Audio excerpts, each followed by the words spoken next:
तो all of you, उम्मीद है आप सब लोग बहुत अच्छे होंगे और नया सत्र शुरू हो चुका है। तो कुछ बच्चों का डाउट रहता है कि सिलेबस क्या है, कैसा है, कितना है, कहाँ से कितने नंबर का आ रहा। इस साल सिलेबस चेंज नहीं होगा, सिलेबस चेंज होने के चांसेस नहीं है। इवन आपका जो ब्लूप्रिंट है वो भी चेंज नहीं होगा। तो हम एक एक चीज़ को समझेंगे कि क्या क्या हमारे सिलेबस में है और कितना है। तो आप सबको पता होगा कि एनसीईआरटी के 2 पार्ट हैं, पार्ट 1 पार्ट 2 हैं। और एनसीईआरटी क्या बस इनफ होगी? नहीं, आपको कोई और बुक लेनी पड़ेगी। फिजिक्स के लिए एनसीईआरटी इनफ नहीं है कि आप एनसीईआरटी ले लेंगे। बहुत सारे ऐसे डेरिवेशन है जो सिर्फ लिख दिया होता है और डेरिवेशन एग्जाम में पूछ लेता है।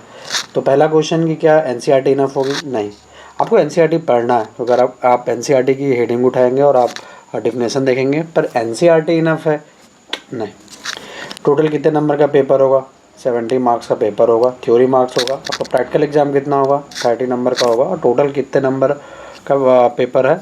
100 नंबर का पेपर है। और ये सबके साथ है, चाहे वो आपका केमिस्ट्री हो, बायोलॉजी हो, फिजिक्स हो, इन तीनों के साथ तो ऐसा ही है। एनसीईआरटी पार्ट 1 का सिलेबस जो है वो मतलब 7 चैप्टर हैं, 8 चैप्टर है टोटल। एनसीईआरटी फर्स्ट पार्ट में 8 चैप्टर हैं और बाकी के बचे हुए रिमेनिंग मतलब रिमेनिंग चैप्टर जो है वो पार्ट 2 में है। पहला है कि हम पढ़ना कहाँ शुरू करें। बहुत सारे लोग होते हैं जो रे ऑप्टिक्स से पढ़ना शुरू कर देते हैं और बहुत सारे जगह भी मैंने ऑब्जर्व किया है कि रे ऑप्टिक्स से पढ़ना शुरू करते हैं। मेरी बात मानिए, आप शुरू से पढ़ना शुरू कीजिए, क्योंकि आप देखेंगे कि क्योंकि रे ऑप्टिक्स के लिए लोग शुरू कर देते हैं कि रे ऑप्टिक्स को लेकर एक धारणा है कि बहुत ज़्यादा टाइम लगता है रे ऑप्टिक्स को पढ़ने में। हाँ बिल्कुल, 1 से 1.5 महीने लगते हैं। आपका सिलेबस कितने महीने का है? तो 6 to 7 मंथ में आपका सिलेबस ख़त्म हो जाता है। ठीक है, सिलेबस इतना ज़्यादा नहीं है, पर अगर आप बहुत अच्छे से पढ़ते हैं, डिटेलिंग के साथ पढ़ते हैं और पढ़ने का जो थ्योरी भी पढ़ना है, कॉन्सेप्चुअल क्वेश्चन पढ़ना है, न्यूमेरिकल पढ़ना है, तो आपको कम से कम 6 to 7 मंथ चाहिए ये पूरा का पूरा जो आपका सिलेबस है वो कंप्लीट करने में। ठीक है, तो पहले पार्ट में क्या है? इलेक्ट्रिक चार्ज एंड फील्ड, दूसरा electrostatic potential and capacitance, current electricity, moving charge and magnetism, magnetism and matter, electromagnetic induction, alternating current, electromagnetic wave. सवाल ये कि हम क्यों इधर से पढ़ें, है ना? मतलब शुरू से क्यों पढ़ें? क्योंकि ये चैप्टर इंटरलिंक करते हैं। आप देखिएगा, इलेक्ट्रिक चार्ज एंड फील्ड, फिर इलेक्ट्रोस्टैटिक पोटेंशियल एंड कैपेसिटेंस, ये तो यूनिट 1 का ही पार्ट है। इसमें चार्ज रेस्ट पे रहेगा। दूसरे में करंट इलेक्ट्रिसिटी में चार्ज मोशन पे आएगा। फिर कोई भी चार्ज अगर मोशन पे तो electric field magnetic field produce करता है, उसका बिहेवियर पढ़ोगे। फिर क्या electric field magnetic field produce कर सकता है। फिर क्या मैग्नेटिज्म भी इलेक्ट्रिक फील्ड प्रोड्यूस कर पाएगा। और कोई भी चार्ज एक्सेलरेट होगा तो इलेक्ट्रोमैग्नेटिक वेव क्रिएट करेगा। इसलिए सब इंटरलिंक करते हैं, इसलिए आपको पहले पार्ट 1 से शुरू करना पड़ेगा।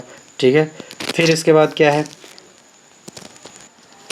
ये पार्ट 2 है आपका। तो पार्ट 2 में आप पहला ray optics and optical instrument सबसे ज़्यादा इसी चैप्टर से आता है। फिर वेव ऑप्टिक्स है, डुअल नेचर एंड मैटर है, एटम न्यूक्लियाई है और सेमीकंडक्टर है। ठीक है, इतना आपको कंप्लीट करना है। फिर ये सारी चीज़ें मैं अभी तक हमारा इंस्टीट्यूट कई सालों से ऑफलाइन क्लासेस चला रहा है। पहली बार है कि हम ये पूरा का पूरा सिलेबस ऑनलाइन बच्चों को पढ़ाएंगे और बहुत अच्छे तरीके के साथ, मतलब एक एक टॉपिक, एक एक डेरिवेशन टाइम निकालेंगे। देखो, टाइम थोड़ा मुश्किल होता है निकालना, पर कोशिश करेंगे कि हम आपको बहुत ज़्यादा डिटेलिंग के साथ ये सारी चीज़ें प्रोवाइड करा सकें। फिर ब्लूप्रिंट क्या है? तो आप देखिएगा, चैप्टर 1, चैप्टर 2 और चैप्टर 3, इनको मिला के 16 मार्क्स का आ रहा। मतलब यूनिट 1 और यूनिट 2 अगर आप क्लासिफिकेशन देखेंगे। फिर चैप्टर 4, 5, 6 को मिला के कितने नंबर का आ रहा? 17 नंबर का आ रहा, याद रखिएगा। फिर चैप्टर 8, चैप्टर 9, चैप्टर 10, चैप्टर 11, इसी में आपका रे ऑप्टिक्स है। ये 8, 9, 10, 11 इनको मिला के 18 मार्क्स का आ रहा। एटॉमिक फिजिक्स से और ये डुअल नेचर एटॉमिक फिजिक्स और न्यूक्लियाई, इनसे मिला कितने नंबर का आ रहा है? 12 नंबर का आ रहा है। और चैप्टर 14 जो सेमी कंडक्टर एंड इलेक्ट्रॉनिक्स है, उससे 7 मार्क्स का टोटल आ रहा है। ठीक है, फिर जो हमारा पेपर का डिज़ाइन है वो कैसा है? तो पेपर का डिज़ाइन जो है मल्टीपल चॉइस क्वेश्चन है। वो टोटल 6 क्वेश्चन देखने को मिलेंगे। फिल द ब्लैंक्स आपको 6 क्वेश्चन देखने को मिलेगा। ट्रू फॉल्स 6 क्वेश्चन देखने को मिलेंगे आपको। मैच द कॉलम 6 और आंसर 1 सेंटेंस, ये 5। मतलब ये ऊपर नीचे का भी हो सकता है, पर होता नहीं अमूमन। 28 मार्क्स का रहेगा। कितने मार्क्स का रहेगा? 28 मार्क्स का रहेगा।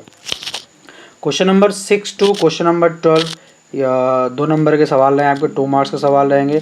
और ये टोटल 7 क्वेश्चन रहेंगे, ठीक है। क्वेश्चन नंबर 13 से क्वेश्चन नंबर 16 जो है वो 3 मार्क्स के रहेंगे, टोटल 4 क्वेश्चन रहेंगे। क्वेश्चन नंबर 17 से क्वेश्चन नंबर 20 तक 4 मार्क्स के 4 क्वेश्चन रहेंगे, ठीक है। ये मार्किंग रहेगी 7, ये 14 नंबर का, 2 नंबर के सवाल 14 नंबर के रहेंगे टोटल। और 3 नंबर वाले आपके 12 नंबर का, और 4 के 4 सवाल रहेंगे तो 16 नंबर का। तो ये है आपका सिलेबस। और जब तक आप सिलेबस नहीं समझेंगे तो आप थ्योरी में 65 प्लस स्कोरिंग नहीं कर सकते। आप कुछ भी पढ़ रहे हैं, कहीं से भी पढ़ रहे हैं, आपको एक सोर्स बनाना पड़ेगा और प्रैक्टिस करनी पड़ेगी। फिर से कह रहा हूँ, थ्योरी, डेरिवेशन, कॉन्सेप्चुअल, न्यूमेरिकल, ये 4 टाइप के सवाल रहेंगे। और अब पढ़ना शुरू कर दीजिए आप, ताकि आपका सिलेबस टाइम से ख़त्म हो जाए। अगर आप अभी पढ़ना शुरू करते हैं तो आपका सिलेबस जाके अक्टूबर तक में ख़त्म होगा, ठीक है। और ऑल द बेस्ट।